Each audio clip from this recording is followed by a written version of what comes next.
And the hoop house is a pretty good lead-in, but I'm just wondering about infrastructure and how you guys make choices. Both farms at Half Pint, since you guys aren't the owners there, how do you choose what infrastructure you put in? And at Essex, it seems like you guys have so much variety.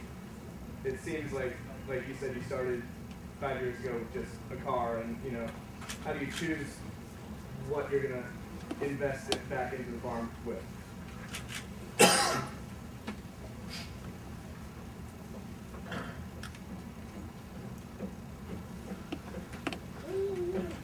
You got it. Yeah, we're up. Up until now, it's been very easy. It's where the worst disaster is happening. And I say that half in jest and half, that's exactly how we've run, which is we built our beautiful little FEMA, speaking of FEMA, dairy house and meat house because inspectors showed up in 2 cars. Kristen thought they were going to cart us away in shackles because four state employees came out and said, we're from Ag and Markets. And I said, hey, I'll tell you everything we're doing. Kristen's like, shut up, they're going to arrest us. So it was awesome. That's the classic duo right there. And I'm like, I'll tell you everything. She's like, you say anything, they're going to definitely put us in prison for the rest of our lives. The end of the story was both departments were helpful to us. We bought these refrigerated trailer boxes with spray down walls, and for a net cost of $600 made a state inspected milk house that we plugged into a barn. It's ugly, it's totally functional. You can go in there and just sit there with a sprayer and spray any part of it you want, and you can make it clean readily. And so the decisions are often from that. We spent money quickly in the middle of July when we weren't wanting to on an infrastructure project because the state said you can't be distributing dairy.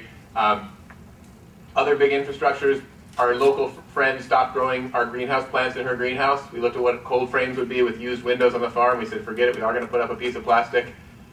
A month later, we had a greenhouse. Where are we looking in the future? Big infrastructure. Housing. These 2 guys came along. We enjoyed sharing a king-size bed with them for a few years.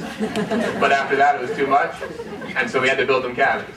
Stuff like that where it's like, hey, critical point, we need to do something quickly. We have a constant cash flow that allows us to do stupid things at the last minute quickly, and a lot of the times they work. And so it's been so far like that. Right now, I think we're 5 years in, we're starting to be able to make a sensible 5-year plan, knowing what our income could be, where we could look at repairing a barn that's fallen down, and I think move towards a Half Pint model of actually having a plan and executing it, which in the past hasn't actually made sense because our farm is so fraught with, oh gosh, why are the beef running down the road? We should build a fence. Does that answer your question? In our case, it's definitely been, we started with no structures, absolutely nothing at our farm. And it's just been a series of, what do we need? Can we afford it? Does this make sense? And, it starts with a tiny little shed we built out of pallets, Then we need an actual shed. So, okay, we get a shed. And then, the little hoop house that we got, we have a 17 by 96 foot 4-season hoop house that's serviced us well for the past 4 years. And that was just sort of like, whoa, we're serious about this farming thing. It felt like, okay, I think we can invest in the hoop house now.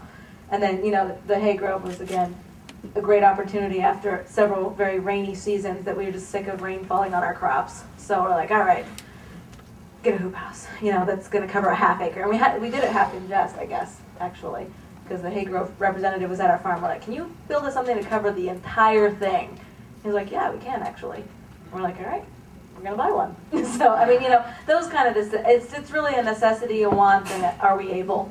And as far as structures at the Intervale at this point, no one's allowed to build anything until we get this permitting issue figured out. So I think there's a building freeze at the moment, so nothing for a while.